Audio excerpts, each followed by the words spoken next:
É um prazer estar aqui com vocês. Estou muito feliz com essa disciplina. Semestre passado eu estava com direito penal. E aí, esse semestre, a gente acabou mudando um pouquinho a dinâmica, indo para processo TGP, né? E processo penal. Mas, ainda que sejam disciplinas diferentes, porque direito penal é a parte material. Como a gente falou na aula passada, o direito processual penal ele vai servir como o quê? Como um caminho, como um instrumento para a aplicação do direito material pelo Estado. Beleza? Então, vira e mexe, eu vou trazer algumas reflexões sobre o direito penal. Aí a gente vai fazer uma relembrada. Olá! Tudo bem, professor? Boa noite. Quando tu terminar, tu fala comigo. Eu tenho que ficar aqui, obrigado, na sala nesse setor. Eu entro lá no outro só para estar resolvendo. Não, tranquilo. Tranquilo? Pode deixar. Vamos lá. Esse é seu microfone. Eu e meu microfone. É um sucesso esse microfone. Aqui é minha marca registrada. Gente, o chefe não está tudo bem, estou brincando. Deve ser para ganhar a blusa, que eu ainda não ganhei a blusa que os professores estão recebendo esse semestre, para ficar fardada também. Enfim, então eu vou fazer algumas referências ao direito penal também durante a nossa disciplina. Na aula passada, deixa eu voltar aqui para os nossos slides. Aí eu estava falando sobre os slides. Então hoje, para fins didáticos, eu acho que eu vou fazer o seguinte. Eu trouxe uma canetinha também. Eu não vou dar slide hoje, tá? Mas vocês não vão ficar defasados, porque eu vou passar esse material para vocês depois, pelo grupo no WhatsApp. Todo mundo está na comunidade do WhatsApp, no grupo? Sim. Não? Eu acho que é isso que eu queria falar com você, porque eu estava na sala dele e ele está assim na dúvida. Eu estou no seu grupo. Entendi. Se não dele não está, mas Tá bom. Não tem problema não. Aí no intervalo você vem aqui falar comigo e a gente vê direitinho, tá bom? Eu posso te adicionar. E o que eu estava falando? Bom. Deixa eu pegar minha canetinha aqui. Então, eu não vou passar o slide, porque eu acho que vai confundir mais do que elucidar as dúvidas. Vocês vão comigo me acompanhando aqui enquanto eu vou falando. Beleza? Agora, antes da gente passar para o conteúdo da aula de hoje, vamos fazer o seguinte. Aqui tem o cabo HDMI também. O cabo HDMI. Não, acho que não. Eu acho que não, né? Deixa eu Tá. testar. Então a gente vai revisando sem o slide, não tem problema, mas eu abro aqui o slide da aula passada.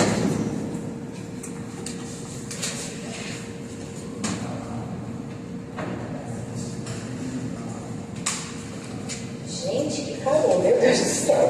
Aqui na frente a gente ficou mais. Eu sempre fui aluna friorenta, eu odiava ar-condicionado.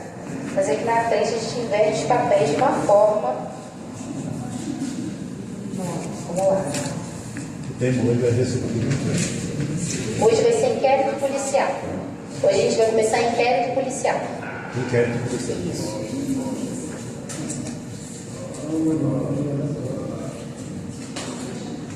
Tá? Então, só revisando o que a gente falou na aula passada, a ideia geral, qual é a função do processo penal? Hoje, gente, ó, celular, vamos deixar um celular assim de lado, vamos juntando aqui na aula. Eu sou meio chata com esse celular, mas é porque isso acaba me atrapalhando também a manter a concentração em vocês, tá? Então eu gosto de todo mundo, mas claro, se tiver alguma urgência, se precisar, sem problema. Então vamos lá, me acompanha. Qual é a função do processo penal, minha gente? O que a gente conversou na aula passada? E Laércio comentou, Paulo comentou, você deve ter comentado também. Seu nome é Ediclano, ok? No intervalo eu vou passar, hoje eu vou tentar fazer até não dá pra gente fazer a chamada ainda, mas eu quero saber o nome de vocês, tá? Mas no intervalo a gente faz isso, eu quero que vocês se apresentem pra mim. Enfim, e aí? Qual a função do processo penal? Que a gente começou na aula passada. Eu acabei de falar aqui alguma coisa, dei uma dica sobre isso. O processo, o que a gente tem? O Estado tem o poder e dever de punir, certo? Quem vai punir é o Estado. Uma pessoa do povo pode punir uma outra pessoa? Não. Se, por exemplo, eu dei exemplo de Laércio. Laércio furta um bem da minha casa. Laércio, ou então Laércio, não vamos nem falar de furto, vamos falar de uma situação até então ilícita, tá? Laércio pegou um empréstimo comigo. Até aí, isso, tudo certo. Tinha um contrato, Laércio pegou esse empréstimo, eu entreguei esse dinheiro a ele devia me entregar de volta esse dinheiro depois de algum tempo. Ok. Laércio não me entregou. Eu posso ir na casa de Laércio e furtar a televisão e o rádio dele? A JBL dele? Que ele ia levar para a praia? Não posso fazer isso. Por quê? Oi, Janine? Bater? Vamos lá, você já cursou Direito Penal 1, Direito Penal 2, o que você acha? Vou jogar a pergunta para você. Por quê? No contrário, a gente estaria diante de um crime de exercício arbitrário das próprias razões. Por quê? Quem detém, quem possui o dever-poder de punir é o Estado. Muito bem. E como é que isso vai funcionar? Através de um processo penal. O processo penal ele vai ser tanto garantia, no sentido de ser um caminho a ser seguido. Na verdade, eu vou falar assim: o processo penal ele vai funcionar tanto como um caminho a ser seguido, ou seja, como as regras do jogo, quanto uma limitação a esse poder do Estado. Por quê? Porque precisam ser respeitadas as garantias e direitos individuais daquele acusado. Ok? E onde é que não está previstas essas garantias, esses direitos individuais? Tanto na Constituição quanto na lei específica, no Código de Processo Penal, no Código Penal. A gente também vai ter alguns direitos e garantias, o princípio da legalidade, por exemplo. Então, a partir disso, o que a gente tem? A gente tem a ideia de necessidade, o princípio da necessidade do processo penal. O processo penal é necessário para que o Estado consiga chegar a um ponto final. Qual é esse ponto final? Esse ponto de chegada, a aplicação da pena. Beleza? Diferente do processo civil. O processo civil, muitas vezes, ele não é necessário. Se eu tenho um contrato com o Laércio de empréstimo, Laércio me paga o que ele me deve, eu precisei passar pelo processo civil, pela dinâmica do processo civil, para ter acesso àquele meu direito? Não. Eu fiz um joinha, mas não, vocês entenderam, vocês estão me acompanhando.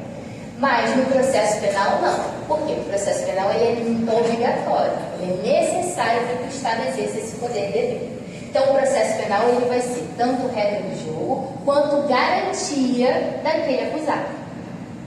E aí, tudo bem? Beleza. E aí, o que mais que a gente viu na aula passada? Deixa eu desbloquear aqui. Isso, a gente viu os sistemas processuais penais. Quais são os sistemas? Os dois principais. Sistema inquisitório e sistema acusatório. Eu vou tentar abrir aqui. Será que eu consigo Eu queria entrar no buscador do direito. Eu vou mandar para vocês, gente, um arquivo. Peraí, que aqui vai demorar muito. Alguém entrou em Augusto Urgente aqui, ó, para ver as notícias de Jacobina. Deixa eu ver se está aberto aqui de novo. Aí vai facilitar o computador.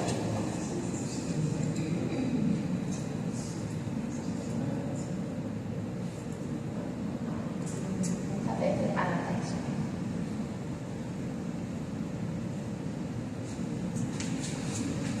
Eu vou mandar para vocês pelo grupo um arquivo do Dizer o Direito que foi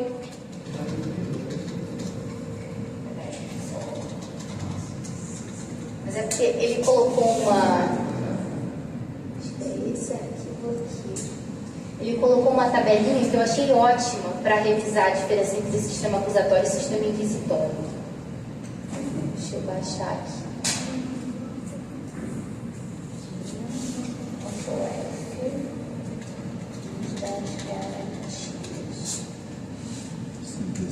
Só lembrando, juiz das garantias não é o tema da aula de hoje ainda, tá? Só que aqui, até para mostrar para vocês como é que funciona o Dizer o Direito. Dizer o Direito, ele traz o julgado emblemático aqui. Aqui é uma série de informativos do STF. Se eu não me engano, isso aqui é de 2023. Então, ele traz o julgado aqui. E aí embaixo ele faz toda uma explicação da temática. Ele traz o porquê do julgado, ele traz o que está embasando, qual é o contexto histórico, qual a legislação vigente naquela época. Então ajuda a gente a entender muito melhor o sentido desse julgado. Então voltando aqui, ó, vamos para sistema processual penal. Beleza. Ediclan falou do sistema acusatório e do sistema inquisitorial. Vocês lembram qual é a principal diferença entre eles? Vamos lá, sistema inquisitório. Concentrado no juiz. Concentrado no juiz. Inquisitório, lembra que palavra? Lembra inquisição. É o mais Inquisição. antigo, né? Exatamente. Isso, vem da Roma antiga, mas foi muito fortemente usado no sistema canônico. E aí o que a gente tem no sistema inquisitório? O que era o sistema canônico, direito canônico? O que aconteceu na Santa Inquisição? Vamos lá, trazendo para vocês lá de fundamentos históricos. Vocês lembram o que aconteceu? A igreja julgava, a igreja prendia, a igreja punia, a igreja julgava. Exatamente. A gestão da prova era concentrada numa pessoa só. Essa pessoa era a figura da igreja. O que a gente tinha nessa época? Tortura, uso de tortura como um meio de prova. Então, se a pessoa, por exemplo, ela resistisse a determinado tipo de tortura, para a igreja queria dizer que aquela pessoa era inocente. A igreja concentrava nessa época as funções de acusar, julgar e punir. Aí eu dei aquele exemplo sobre, lembra? Eu falei sobre Jamile. Jamile estava pegando o notebook, eu não lembro se era de Laércio, se era de Ediclan. Jamile pegou o notebook, por quê? Porque Laércio pediu a ela para levar o notebook até a entrada da faculdade. Só que eu de longe observei aquela situação e eu, naquela dinâmica da historinha que eu contei para vocês, era responsável tanto por acusar Jamile por um crime praticado, quanto pelo quê? Por julgar. Decidir se ela estava certa ou errada naquela situação, se ela deveria receber uma penalidade ou não. Qual era a penalidade? Ela ser expulsa da faculdade. Lembram disso? Sim. Boa noite. Pois então, vocês concordam comigo que essa situação, essa dinâmica, ela dá asa, ela dá abertura a muitas injustiças? Sim. Por quê? Porque Jamile, nesse caso, ela estava cometendo algum crime? Não. Só que ainda assim, quando a gente tem uma lógica unilateral de uma pessoa só participando de todo o processo e ocupando mais de uma função, o que vai acontecer? A arbitrariedade. Isso vai dar aso a regimes antidemocráticos, regimes em que as pessoas podem ser acusadas, julgadas e punidas por uma única autoridade, por um único tribunal. Essa é a ideia do sistema inquisitório. Até hoje a gente vai ver que existem alguns resquícios desse sistema inquisitório. Só que, desde 2019, o que a gente tem? O que aconteceu em 2019? Houve o advento da Lei 13.964, que foi também chamado de pacote anticrime. Dentre as disposições que o pacote anticrime trouxe, houve a disposição do quê? Do artigo 3º-A, que fala justamente na palavra acusatório. Fala que o sistema brasileiro ele vai ser acusatório. O que isso significa? Vamos lá, deixa eu beber uma água aqui. Sistema acusatório. Paulo falou que o sistema inquisitório concentra as funções de acusar, julgar e punir na mão do juiz. O sistema acusatório, como é que vai ser? Ele divide. O promotor pega o É a distinção clara entre as funções, né? Distinção clara entre as funções, divide entre o juiz, o promotor, tem a parte ré, né? A gente vai respeitar, exatamente, a gente vai respeitar direitos e garantias fundamentais daquele acusado. A gente vai respeitar o devido processo legal. Você falou em ritos, em ritos, numa sequência, uma lógica das pessoas Isso, vai ter uma sequência de ritos a serem seguidos, essa é a ideia do processo, da dinâmica do processo, tá? Então o MP vai apresentar a denúncia, vai oferecer a denúncia, o MP, ou então pode ser uma pessoa do povo, no caso de ação penal privada, ação penal privada subsidiária da pública, a gente já vai ver essa diferença. Se em 2019, a gente passa a ter esse de 2019 para trás, era Inquisitório? Então, existe uma parcela da doutrina que defende que antes de 2019 o sistema seria inquisitório. Inclusive o Aurélio Lopes Júnior ele fala nisso. Mas, por outro lado, o que a gente tem? A própria Constituição, desde 1988, ela lá no artigo 129, inciso 1, ela fala que é atribuição do Ministério Público promover a acusação no processo penal. Então, se a Constituição já fala que cabe ao MP e não ao juiz promover a acusação dentro do processo penal, o que a gente tem aqui? A gente tem o efeito do sistema acusatório e não o sistema inquisitório. Ui, gente, eu voltei para Jacobina essa semana, né? Aí, no avião, me deu uma pressão no ouvido que não passou até agora. E de vez em quando meu ouvido faz um bum! Aí, desculpa. Mas tá tudo bem. Estou ouvindo normalmente. Eu acho. Eu acho que ainda preciso ir num otorrino, mas tá tudo bem. Pois então a gente tem essa ideia de que, apesar de não haver antes do pacote de crime, até porque esse dispositivo ele só foi entrar em vigor efetivamente, produzir efeito lá em 2023, se eu não me engano, tá? Depois de uma decisão do STF. Até então a eficácia dele estava suspensa. Agosto de 2023. Agosto de 2023, muito bem. Acho que se eu não me engano foi 23 de agosto de 2023, agora eu não tenho certeza. Pois então. Acho que, desculpa aí, acho que praticamente o STF derrubou o artigo 3º, com certeza. Porque o artigo 3º era isso que você falou, o processo penal terá estrutura acusatória vedada a iniciativa de juiz na fase de investigação e a substituição da atuação probatória do órgão da acusação. Inverteu completamente. Hoje Mas tem exceções no caso, né? eu acho que hoje Mas em que sentido? Não entendi a pergunta. Promover de ofício, né? Tipo, enquadra de ofício. Isso, vedou o juiz atuar de ofício. Ele vedou, mas abriu algumas exceções no Paulo colocou ali, né? Aqui o STF hoje, ele está mais ligado, a parte do STF, ao sistema inquisitório do que o acusatório.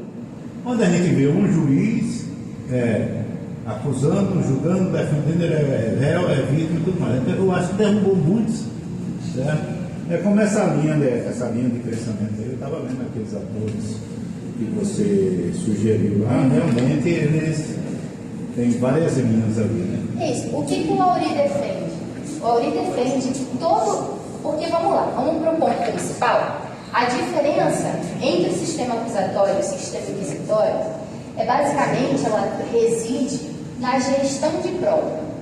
Então, o Auri ele fala que todo sistema ele vai ter algumas características que vão ser referentes ao sistema inquisitório e algumas características que vão ser travei na palavra, que vão ser referentes ao sistema acusatório. Até aí, beleza? Ele fala que não tem como existir um sistema puro. Então, inclusive, ele comenta que não tem como existir também um sistema misto, como, falam que o nosso sistema brasileiro é um sistema misto. Porque para ele, todo sistema vai ter características mistas.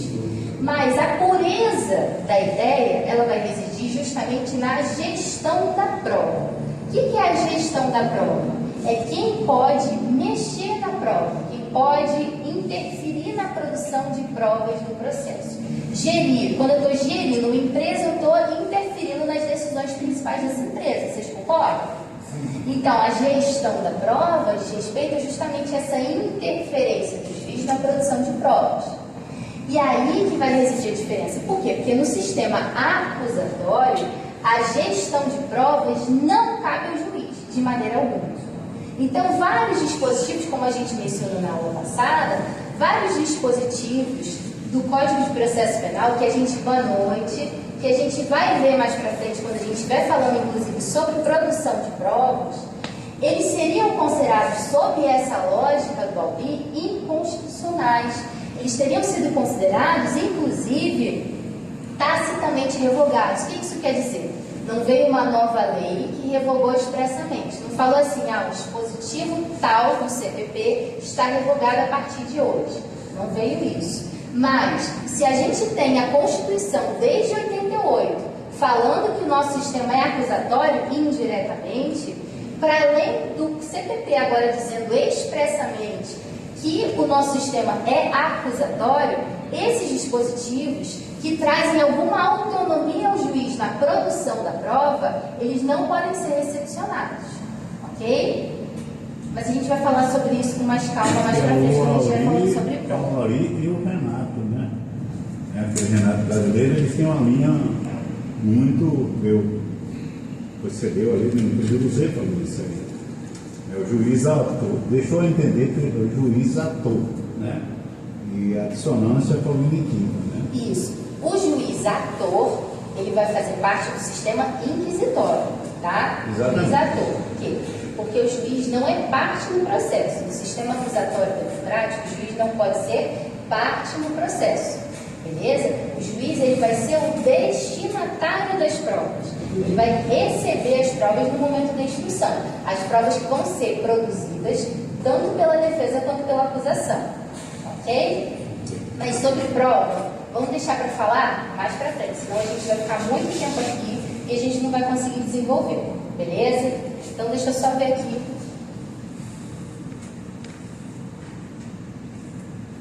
O que mais que a gente falou? Sobre esse quadrinho, eu vou fazer o seguinte, eu vou mandar para vocês. Mas eu queria só frisar aqui algumas informações. Aqui a gente fala da história, ambos têm influência de Roma Antiga, da Grécia, do direito grego. Vamos fazer a desligação desse aqui. Tá muito ruim essa luz? Tá muito claro. Tá. Deixa eu desligar aqui. 30, eu achei a cara. Na sala lá de baixo não tinha esse problema. Desde que vocês não durmam, gente, tá ótimo. Aí. É pior então.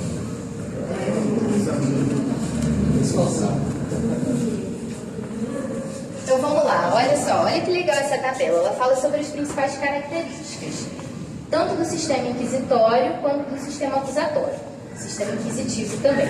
Então vamos lá, olha só.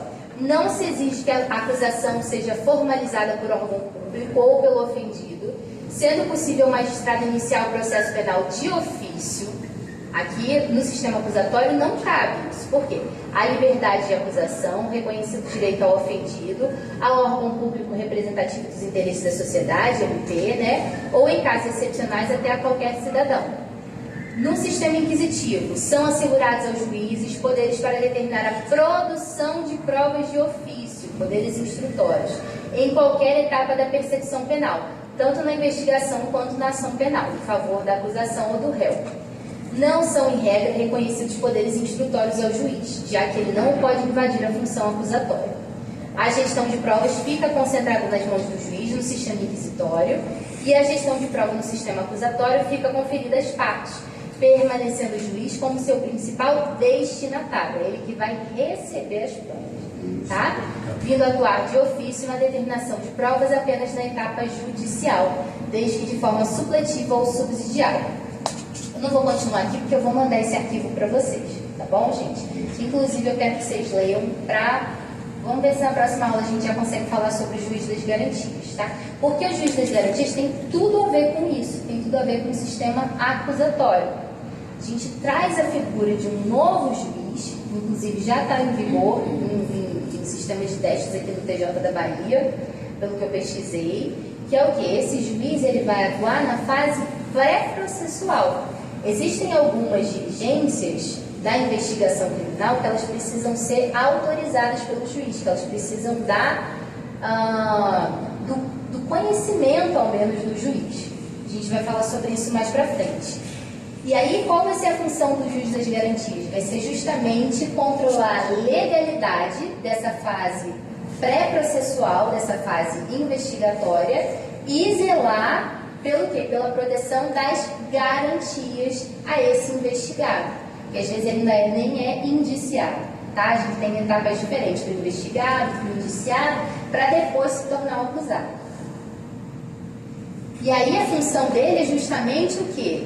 É evitar que o juiz do processo, o juiz que vai julgar a causa, se contamine com a documentação, com tudo que está acontecendo na fase de investigação. Por quê? Porque isso teria muito mais a ver com o sistema inquisitório, em que o juiz, ao mesmo tempo que ele é acusador, ele também é julgador. Quando o juiz ele tem acesso aos autos do inquérito policial, por exemplo, pode ser um PIC também, procedimento de investigação criminal, conduzido pelo MP, quando o juiz tem acesso a toda essa documentação, a todos os depoimentos colhidos, ao interrogatório em sede policial, as fotos do dia em que o crime foi praticado, ele acaba examinando toda essa carga, que vai se tornar uma carga probatória com muita autonomia. Vocês conseguem perceber que a carga probatória não chega até ele? Ele não é um destinatário final. Ele acaba tendo essa ingerência, essa autonomia sobre aquelas peças investigatórias. Então é muito melhor que a gente tenha um juiz das garantias até o oferecimento da denúncia, e a partir do oferecimento da denúncia pelo Ministério Público, quem vai conduzir o processo é o juiz que vai julgar efetivamente o processo. Aconteceu isso com você, já? Eu aprendi uma pessoa. Meu Deus! Aí, essa pessoa falou que eu aprendi com ele por homofobia. Só que quando chegou no juiz das garantias, que ele leu e ele olhou o inquérito, ele falou, não foi homofobia, foi só bateu, assim, aí tirou metade das conclusões e passou só uma. Caramba, mas isso não foi aqui em Jacobina, não. Foi aqui? É? Caramba! Ser professor é isso, a gente se depara com as fofocas dos alunos.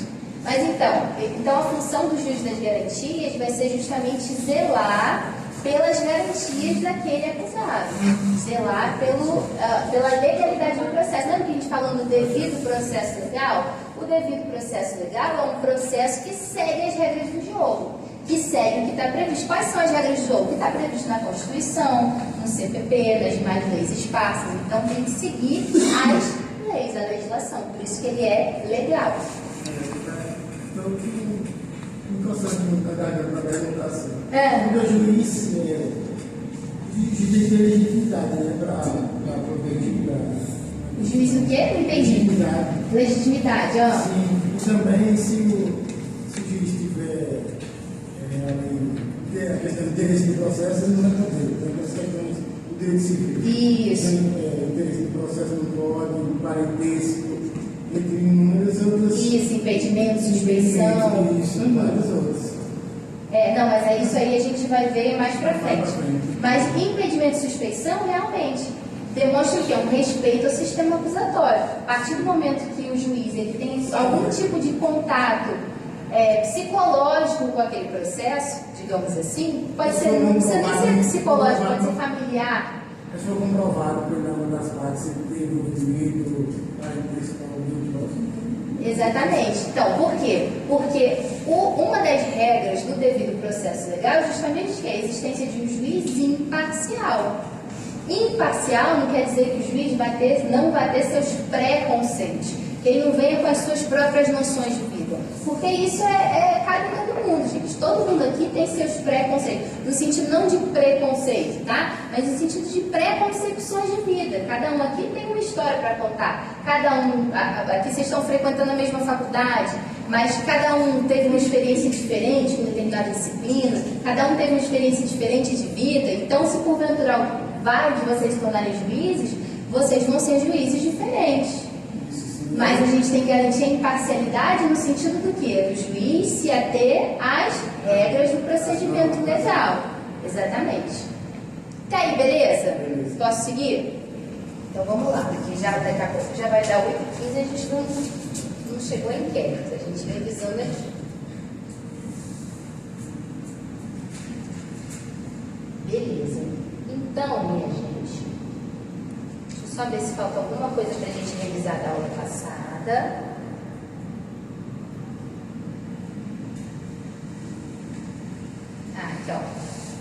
São só duas coisinhas que ficou faltando para a gente falar da aula passada.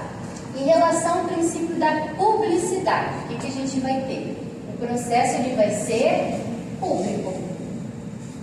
Excepcionalmente, em alguns casos, por exemplo, caso que envolva violência contra a mulher, caso que envolva algum tipo de violência sexual, para proteger as partes, principalmente a vítima dentro do processo, aquele processo ele vai ser, o sigilo pode ser decretado. Mas, em regra, o processo é público, tá? O processo civil.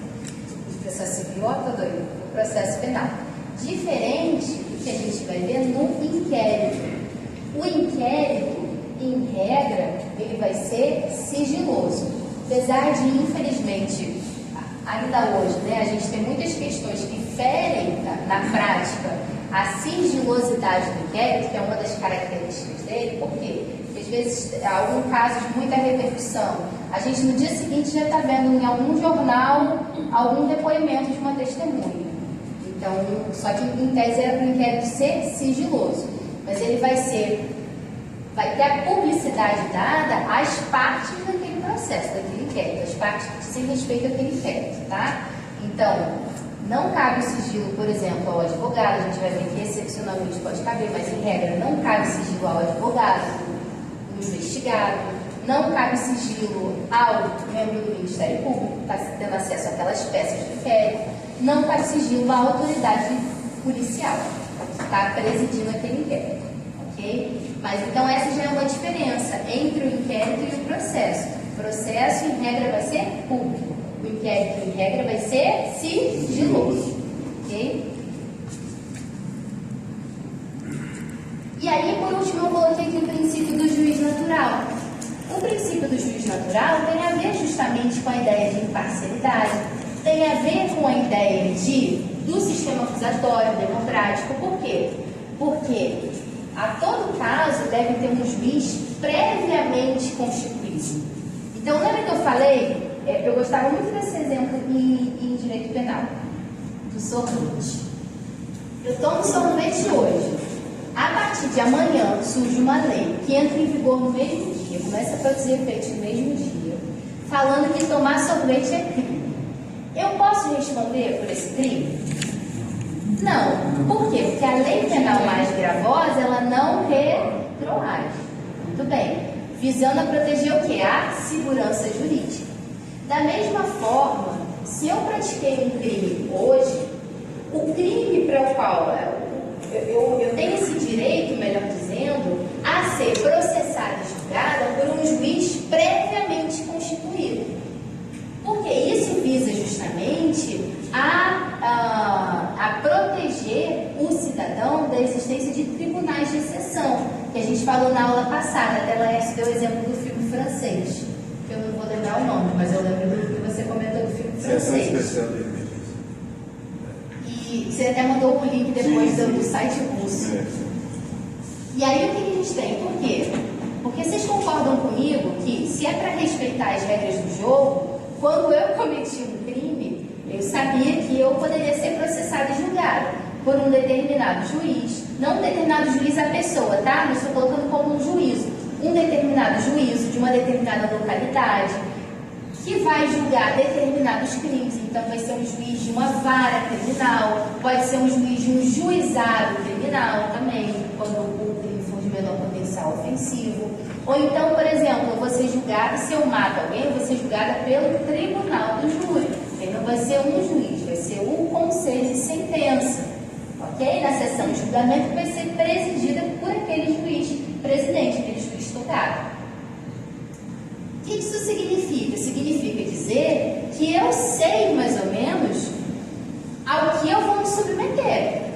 É diferente de, por exemplo, eu pratico um crime hoje, eu sei que, por exemplo, eu vou ser julgada pela vara criminal, só que a partir de amanhã surge uma lei falando que eu não vou ser julgada por aquela vara criminal específica.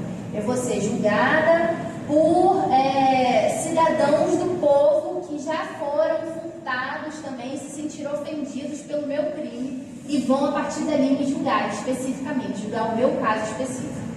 E isso ofenderia o princípio do juiz natural.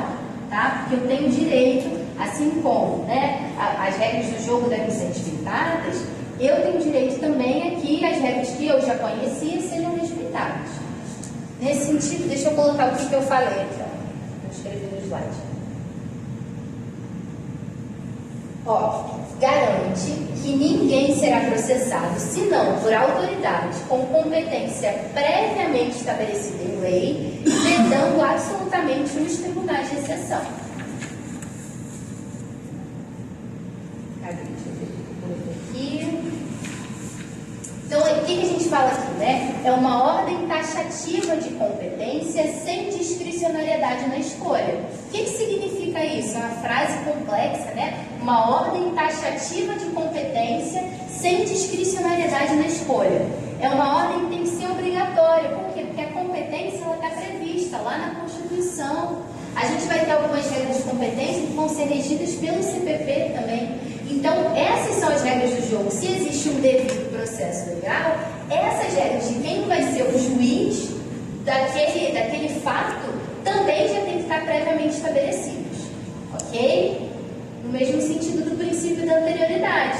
No direito penal, não há crime sem lei anterior que o defina, nem pena sem prévia combinação legal. Então, da mesma forma, eu também tenho que ter um juiz previamente instituído por lei, um juízo.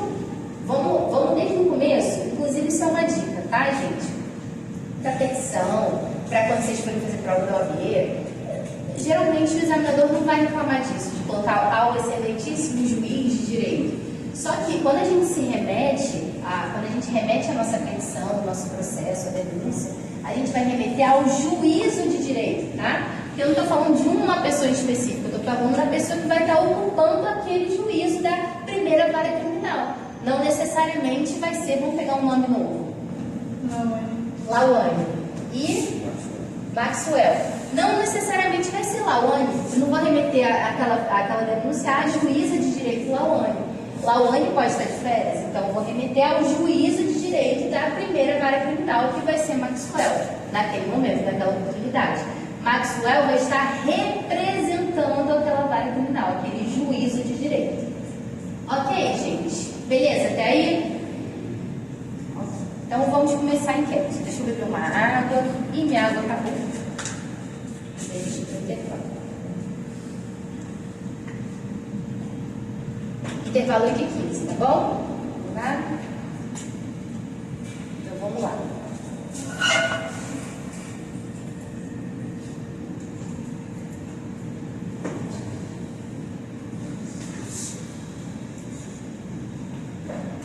Dois arquivos aqui abertos. Esse que está faltando uma informação hoje é o polo do outro.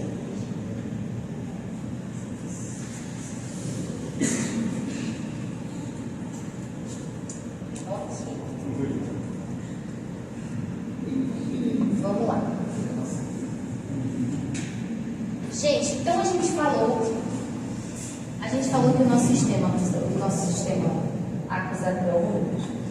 sistema processual penal, ele é democrático e hoje expressamente acusatório. Ok. Só que antes do processo penal acontecer, a gente precisa, não necessariamente, né, a gente vai ver que é uma das características do inquérito a dispensabilidade, mas em regra a gente vai contar com um procedimento pré-processual. Um procedimento que é administrativo. O que isso significa? O inquérito é um procedimento administrativo. Ele não é um procedimento que? Judicial. Então, o inquérito, ele também vai fazer parte do caminho da persecução penal. Ele também vai ser uma representação do Estado atuando na persecução penal, na averiguação daquele fato delituoso, só que ele não vai ser o quê? Um procedimento judicial, ele é um procedimento administrativo. Beleza? O que isso significa? Vamos lá, vamos cometer um crime. Jamile já riu aqui, Jamile, não vou usar o seu crime de exemplo. Eu vou cometer um crime contra você. Jamile. Ela vai citar um exemplo. Ela vai. contar o crime pra gente? Esse é o momento de confessar. Ó, então Jamile está saindo da faculdade. Quando ela é abordada por Sandra. Sandra está com uma arma na mão. Isso até então é o que foi contado, tá? A gente aqui vai procurar, no processo penal, a gente vai procurar sempre a verdade processual, não necessariamente a verdade real dos fatos. É preciso comprovar o que foi alegado no processo, não necessariamente barulho de máquina de lavar roupa. Alguém trouxe uma máquina de lavar roupa, não tem como. Então vamos lá. Sandra vai abordar Jamile na saída da faculdade com uma arma em punho. Na verdade, Jamile acha que ela está com uma arma em punho, tá? Sandra está só com a mão aqui, ó, por baixo da blusa. E ela vai falar assim: Jamile, passa tudo. Jamile, passa esse copo seu que eu achei muito lindo. E passa também o celular e seu caderno, porque eu vi que o seu caderno está muito bonito, você anota tudo. Vai me passar agora, senão eu vou te furar, vou te matar, tá? Jamile vai e entrega as coisas para Sandra. Só esclarecendo, Sandra não cometeu crime nenhum, tá, gente? Fiquem tranquilos, Sandra, não vamos aqui. Na historinha sim, mas na realidade não, Sandra é inocente. E aí, esse foi o fato. O que precisa acontecer a partir daí? A Sandra vai até a polícia, tá? E Sandra descreve esse fato. E a polícia, a autoridade policial, o delegado, ele vai começar a averiguar se existe uma justa causa para a instauração do inquérito. Como é que ele vai averiguar se existe uma justa causa? Bom, tem indício de autoria aqui. Aqui Jamile me contou que houve realmente um crime. O que ela me contou não é um fato comum do dia a dia. Não é como se Sandra tivesse... Qual o seu time, Jamile? Bahia. Não é como se Sandra só tivesse chegado e falado assim: seu time é ruim, e fosse embora. Isso seria um crime? Teria uma justa causa para a instauração de um inquérito? Não, né? Então pode ser uma torcedora muito fanática, mas ainda assim não vai ser considerado um crime falar que o Bahia é um time ruim. Até porque ela está falando a verdade. Aí eu já não me meto, não. Eu não tenho time. Eu resolvi esse ano passado torcer pelo Botafogo. O Botafogo começou a perder tudo. Então eu não torço mais. Você fala isso lá no meio da balada. Fala isso lá no meio da balada. Então, o que vai ser instaurado aqui? Jamile, ela pode ser já diretamente encaminhada para um juiz que vai aplicar a pena a ela? Jamile não, a Sandra, que tadinha, eu estou imputando um crime aqui a Jamile. Sandra já pode diretamente ser encaminhada ao juiz que vai chegar e vai falar assim: Sandra, você tem cara de criminosa, vou aplicar uma pena para você e a pena vai ser essa. Pode acontecer isso? Não, porque o processo penal é um caminho obrigatório, necessário a ser seguido. Nesse caso, o que o delegado Maxwell, o que o delegado Maxwell falou? Tem justa causa aqui para a instauração do inquérito, ou seja, tem um crime aqui. Me parece que houve realmente um crime aconteceu. Eu vou instaurar esse inquérito. E a partir daí vão ser reunidas o quê? Diligências. A prova vai ser baseada nisso, né? As provas do processo que vão ser levadas até o juiz vão ser baseadas justamente no quê? Nas diligências que vão ser realizadas durante o inquérito, durante a fase do inquérito penal, ok? Que é uma fase administrativa, uma fase pré-processual, porque ela não é regida por um juiz, ela é regida por quem? Por delegado. Então, quem vai ser o presidente? Quem vai presidir o inquérito policial? O delegado Maxwell. Só pode botar na prova o Maxwell. Mas o delegado de polícia, tá? O delegado ele vai ser representante da polícia judiciária. Que alguns autores, como o Rogério Sanches, ele prefere até falar em que, na verdade, aqui a gente tem uma polícia investigativa, que vai ser no âmbito estadual quem? A polícia civil. E no âmbito federal? Polícia Federal. Existem alguns casos, excepcionalmente, em que a Polícia Federal vai poder atuar no âmbito da investigação da Polícia Estadual, tá? Mas a Polícia Estadual, a Polícia Civil, só pode atuar dentro daquele âmbito estadual, não pode investigar crimes federais. Beleza? Então, a gente já entendeu que quem vai presidir o inquérito vai ser o delegado de polícia. Existem casos, existem formas investigativas, procedimentos investigativos, que não necessariamente vão ser presididos pelo delegado de polícia, como é o exemplo do PIC, que é o Procedimento Investigatório Criminal. O PIC, Procedimento Investigatório Criminal, ele vai ser presidido pelo Ministério Público. Vai ser uma forma de investigação conduzida pelo próprio Ministério Público e não pelo delegado de polícia, tá bom? Só que a gente já viu a importância do inquérito. O inquérito serve para quê? Para a realização de diligências que vão apurar o quê? Há indícios, se há indícios de autoria, de materialidade, que vão servir para embasar o quê? A denúncia.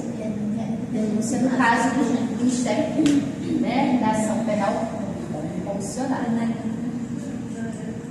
E a denúncia, o que a gente vai ter? Me perdi. Peraí.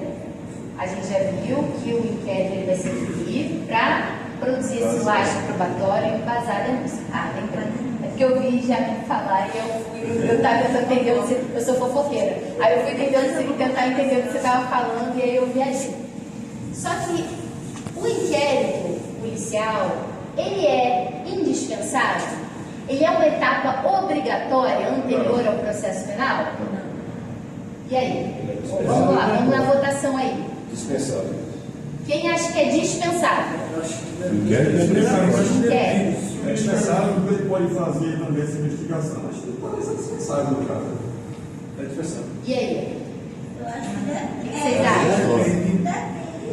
Se ele é dispensável, quer dizer que ele pode ser feito e pode não ser feito, mas que é dispensável. Se for pego no lado ali fazendo precisa Então, pode instaurar um inquérito a partir do auto de prisão em flagrante. Tá? Mas pode instaurar inquérito. Por quê? Para fazer alguma diligência a mais. Indispensável? E aí?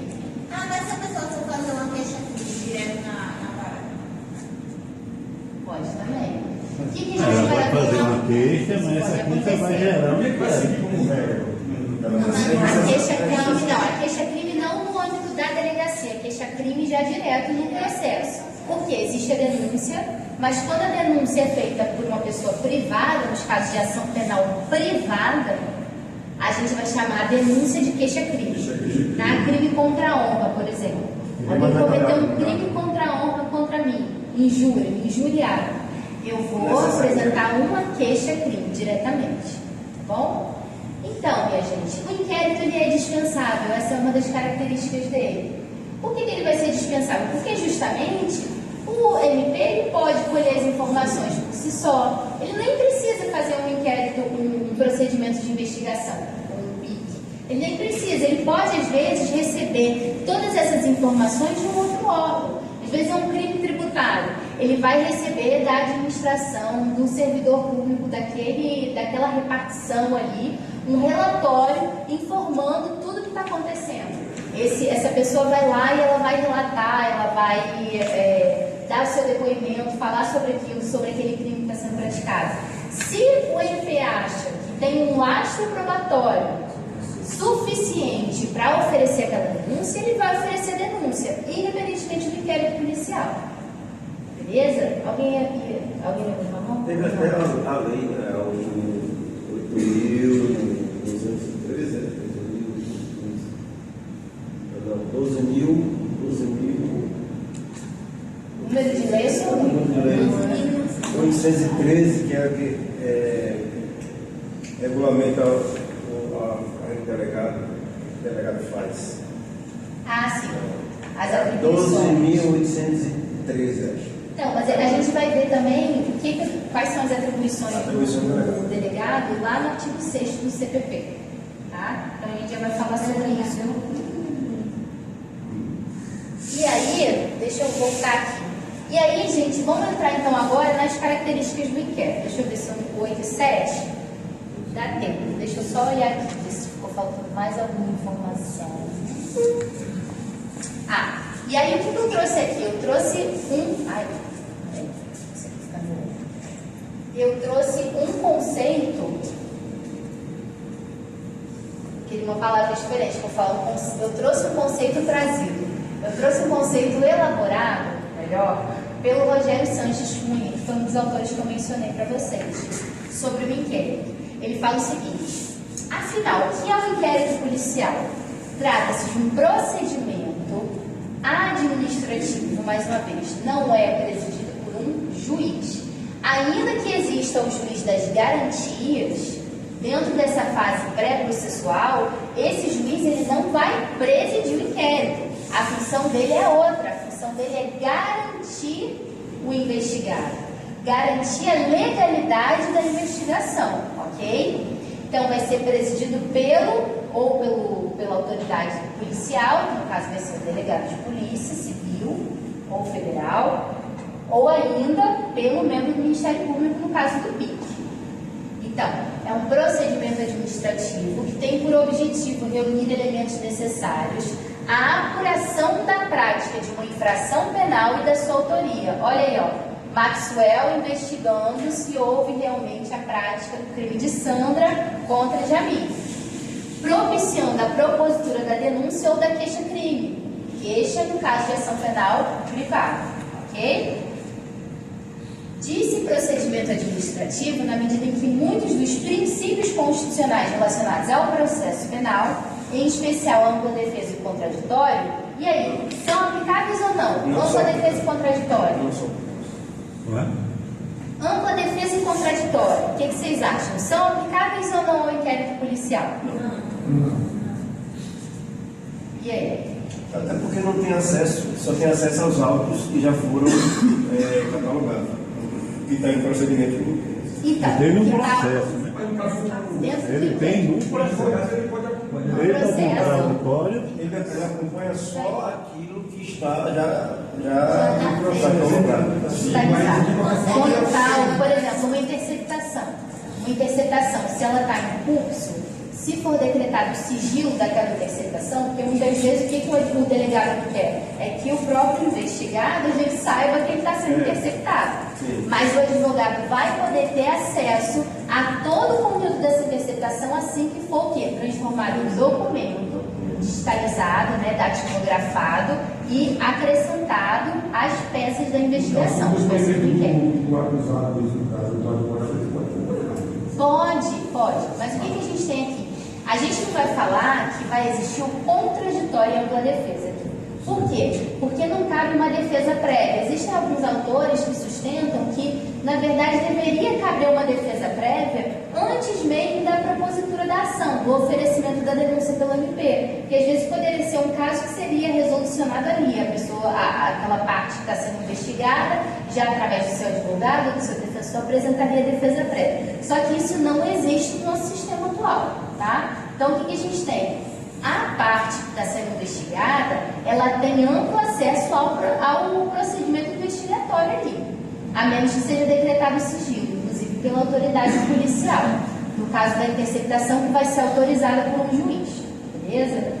Só que o que a gente fala é que esse advogado, esse defensor desse investigado, ele pode fazer diligências, ele pode requerer diligências dentro da investigação. Então, ele pode falar, por exemplo, vamos para o caso aqui de Sandra, o advogado de Sandra, que vai ser Rodrigo pode falar o seguinte: mas eu quero que conste, por exemplo, que seja feita uma diligência em relação às câmeras da rua, naquele dia do ocorrido, na rua daqui da faculdade, para mostrar que a minha cliente ela não estava passando pela rua naquele momento. Isso pode ser aceito ou não pelo delegado de polícia, mas nada impede que o advogado da parte que está sendo investigada solicite essa diligência, solicite essa tarefa. Vamos falar assim como se fosse uma tarefa que vai ser cumprida pela polícia ali durante a investigação. Beleza? Só que quem vai decidir isso? Se vai garantir, se vai exercer ou não essa diligência, vai ser quem? Não, o delegado.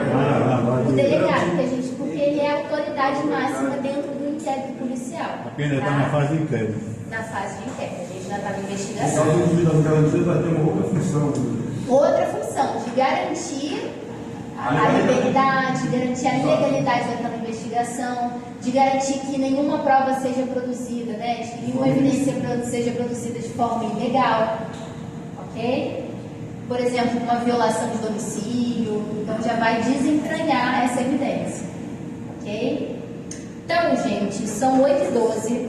Antes da gente entrar vamos para o intervalo, tá bom? Só rapidinho, faltam 3 minutos para o intervalo, deixa eu aproveitar, eu quero saber o nome de vocês. Então vamos lá. Paulo, Daniele, Luan, TLM, Paulo tem uso, eu também gosto muito de usar. O ChatGPT tem sua função também, quando às vezes a gente quer enxergar aquele tema de uma outra forma, está lendo um texto, está achando ele muito complexo. Eu faço cruzamento entre eles. Isso, pega um trecho, pode pedir para a inteligência artificial explicar melhor, explicar em outras palavras, sem problema nenhum. O que não pode, gente, é se basear naquilo, tá? Fazer a pesquisa, usar a inteligência artificial de Google, porque aí não vai funcionar. Por quê? Muitas vezes a inteligência artificial, ela alucina. Vocês já estão no 6º, 7º período, então vocês já estão com uma prática aí sobre inteligência artificial, né?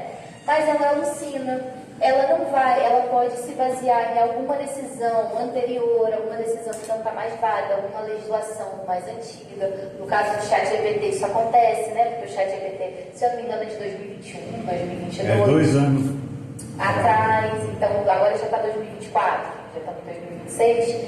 Então isso não é legal, isso eu não recomendo. Usar ChatGPT como ferramenta de busca. Não, ele troca muito, por exemplo, processo penal, aí ele vai para o CPC, processo civil, exatamente. Mas isso eu até entendo que consiga bagunçar, mas é a matemática. Ok? É a matemática simples. É a matemática pior simples. que essa também. Mas assim, usar como uma ferramenta de estudo para auxiliar o estudo de vocês, problema nenhum, tá? Só sempre ficar atento para checar as informações. E ferramenta de pesquisa é sempre Google, pesquisar jurisprudência, vai no Juiz Brasil, buscador do direito, e olhar sempre no Google. Inclusive, quando vocês forem ver legislação, se forem ver pelo celular, vejam sempre no Planalto, tá? Porque é onde está a legislação mais atualizada. Isso é bom, inclusive, para quem, por exemplo, tem um código um pouco mais antigo, quer dar uma olhada se a legislação foi atualizada, olha no Planalto, pesquisa, dá um Ctrl F e coloca o ano que a gente está. Ou, por exemplo, meu código é de 2023. Aí eu vou dar um Ctrl F, pesquiso 2024, 2025, 2026. Eu vejo as atualizações legislativas a partir daí. Beleza? Dicas da prova. Então vamos lá. Agora, não quero ninguém, quando a gente chega o momento de a gente fazer um trabalho em grupo e tudo, ou algum relatório, não quero ninguém pegando direto do ChatGPT, gente, porque eu consigo reconhecer. Eu tive aluno semestre passado que manteve até a estrutura lá dos pontinhos do ChatGPT, aí dá pra gente ver, né? Então, não vou nem falar pra disfarçar, porque eu não quero que vocês disfarcem, não. Que todo mundo vai sair advogado, vai sair defensor, promotor, juiz, todo mundo tem que escrever. Isso faz parte da faculdade, faz parte do momento de aprendizado da faculdade. Beleza? Então, passada essa orientação inicial do nosso retorno do intervalo, vamos falar sobre as características do inquérito policial. Quais são as características do inquérito? São muitas. Tem como eu falar agora, listar de uma vez todas. A gente vai falando e vai refletindo sobre cada uma delas. Meu batom está descascando. Se eu ficar com o dedo sujo de batom, vocês me avisam. Por enquanto eu acho que está tudo bem. Oficialidade. O que é a oficialidade? Assim como no processo penal, o processo penal ele é regido por um órgão oficial, não é? Pelo juízo de direito. Ok? No inquérito policial, o inquérito também vai ser regido por um órgão oficial, que vai ser o quê? A polícia investigativa ou polícia judiciária, segundo alguns autores. Quem vai ser o presidente do inquérito é o delegado de polícia, mas é um órgão oficial do Estado. Lembra que eu falei que o Estado ele participa da persecução penal? Ele participa, ele tem o poder de punir o sujeito. Ele vai participar de várias formas, investigando, acusando, julgando, né? E aplicando aquela pena na punição. Investigando através da polícia, através do Ministério Público. Quando a gente fala de inquérito, a gente está falando de polícia, tá bom? Mas tudo são órgãos, aí ficou feio, né? Mas são todos órgãos oficiais do Estado. A gente não tem Laércio presidindo o inquérito policial. Não, vai ser Maxwell, que é o delegado de polícia. Beleza? Ok. Isso ficou fácil, né? Então, a palavra a gente consegue fazer a associação, a analogia. Oficialidade, regido por órgãos oficiais. Sigilosidade ou sigilo da investigação. A gente já falou sobre essa característica. O que isso quer dizer? O inquérito vai ser o quê? Sigiloso, né? Ih, gente, não tomaram café no intervalo, não, eu também cafezão, hein? Oi? O inquérito não é público, o processo vai ser. Concordam?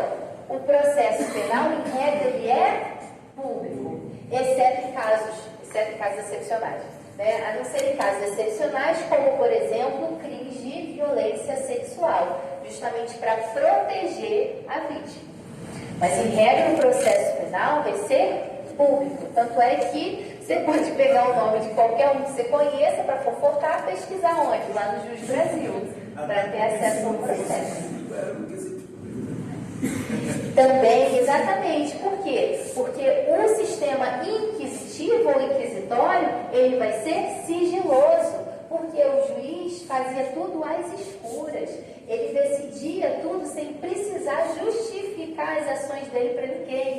Ele escolhia acusar uma pessoa e ele mesmo julgava aquela pessoa.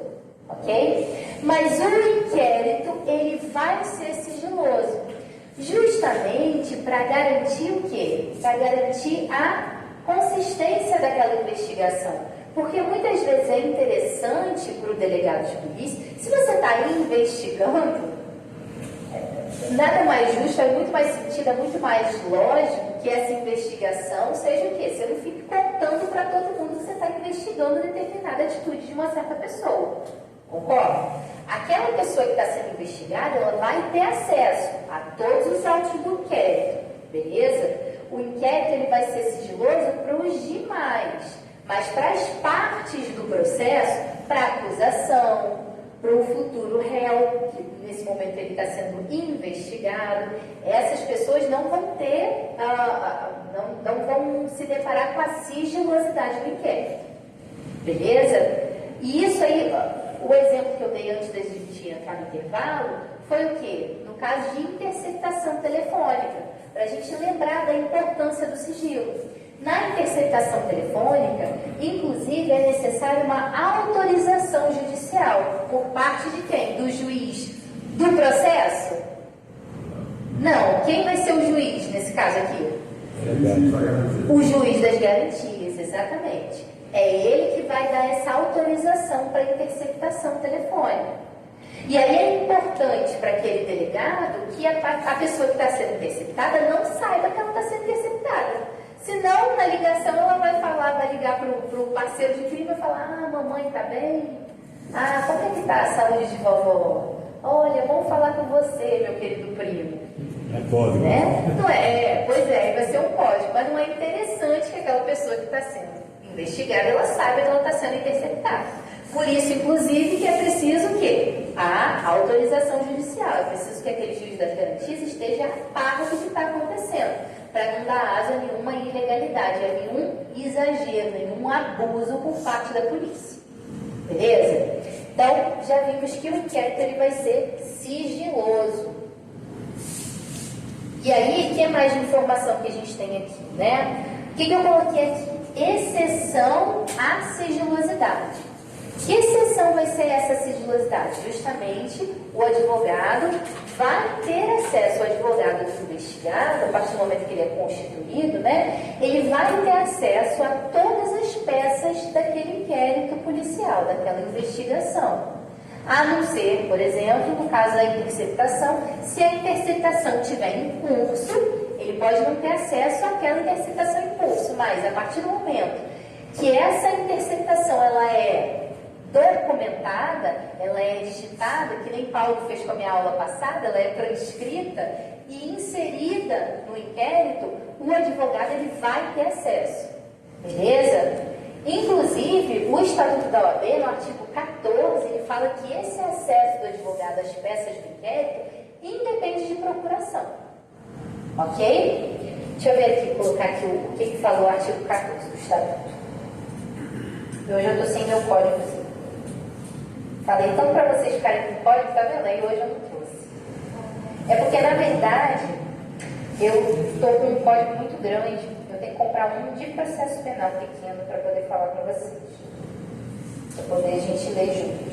Você falou no outro dia em a sugestão da gente comprar o livro do processo.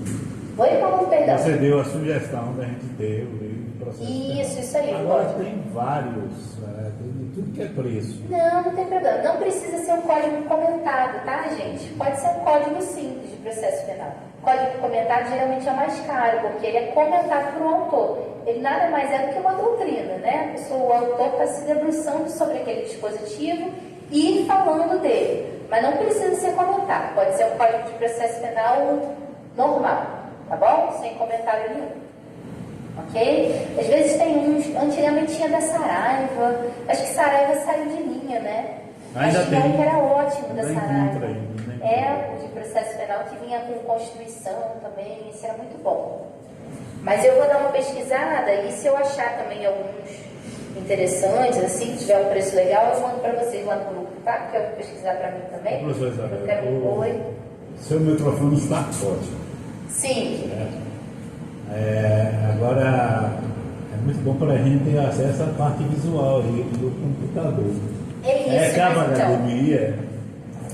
Não, mas então, o que eu tinha explicado no começo da aula? Eu tenho que colocar um cabo HDMI, mas esse não foi o problema não. É porque eu tinha pensado num caminho didático para hoje, que acabou mudando no meio do preparo da aula. Porque o E visual aí acabou... é muito bom para memorizar. É isso, eu vou mandar para vocês ainda os slides referentes a essa aula, tá? Mas como eu tinha preparado um material que era um pouquinho diferente, que eu queria colocar um pouquinho mais de detalhe, eu achei melhor deixar as minhas anotações por enquanto. Vocês prestem atenção em mim. E aí depois eu mando o material para vocês também, tá bom? Mas aí vocês olham para minha cara assim, lembram de eu falando e vão memorizar. Fala, Jamil. Tá muito alto? Melhorou? Não, mas o Jamil tem que ver quem está atrás, Jamil. mas vocês estão conseguindo me ouvir aí atrás? Você Tá está bom? pertinho. Pronto. Não, você tá... Não, gente, pode estourar o áudio mesmo, aí fica meio... É porque ainda não estou com a intimidade para daqui a pouco começar a cantar para vocês. Eu falo...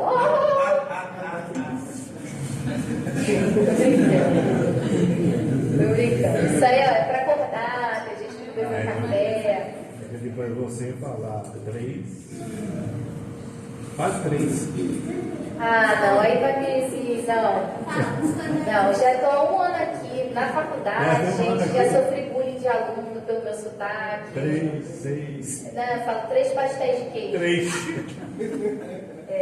Já estou há 2 anos já comendo. 3 pastéis de queijo. Não, outro ano do semestre passado, Matheus,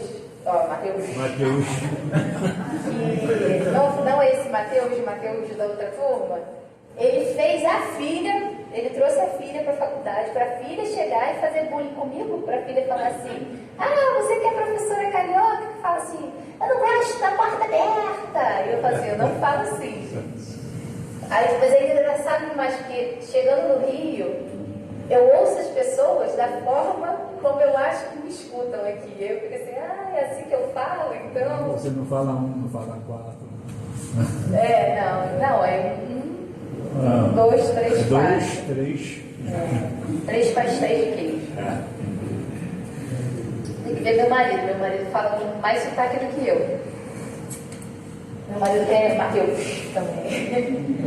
Enfim, voltando aqui, gente. Eu falei até o artigo errado, tá? O artigo do Estatuto da OAB não é o 14. Na verdade, é o 7º, inciso 14.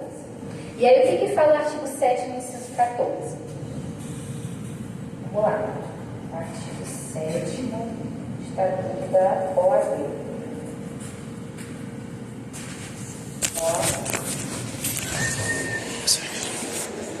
São direitos do advogado. Qual é o inciso 14?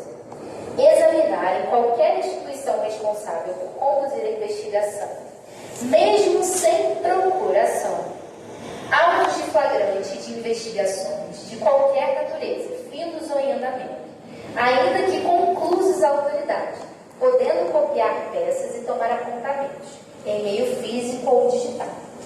Beleza? Então, o que a gente tem? A regra é publicidade de todos os atos do inquérito para o advogado. Sigilosidade, o inquérito é sigiloso. Agora, para o advogado, a regra é da publicidade, inclusive, independentemente de procuração. Exceto no caso de ser decretado àquele advogado, aquele investigado, o quê? A sigilosidade daquela investigação. No caso, por exemplo, da interceptação telefônica, que é interessante à investigação, que aquela parte ré não tem acesso por hora. Por hora no sentido de por enquanto. Só que a partir do momento que aquele documento, aquela investigação se torna um documento, que aquela investigação se torna parte do processo, digitalizada, transcrita, é direito do advogado ter acesso a essa informação. Beleza? E aí, o que a gente tem aqui? Para além disso, a gente tem a súmula vinculante 14 do STF, né? Súmula vinculante, que diz que quando o inquérito for sigilado ao advogado, é o que eu acabei de dizer. Uma vez documentada a prova, o advogado terá plena liberdade de acesso a esses documentos. Então, a gente vai pensar sempre, quando falar em sigilosidade do inquérito, nesses dois dispositivos, tá? Artigo 7º, inciso 14 do Estatuto da OAB, e o outro vai ser a súmula vinculante 14, que vai falar que quando for estabelecido sigilo a algum documento do inquérito, a partir do momento que essa diligência for documentada e for inserida nos autos do inquérito, o advogado tem direito de acesso a essa diligência documentada. Ok? Beleza. Gente, se eu estiver falando muito rápido, se eu estiver confusa, se ficarem com dúvida, pode me parar, tá bom? Eu estou vendo vocês muito quietinhos. E às vezes pode não ter dúvida, eu posso ser uma professora assim, de uma didática e não estou brincando.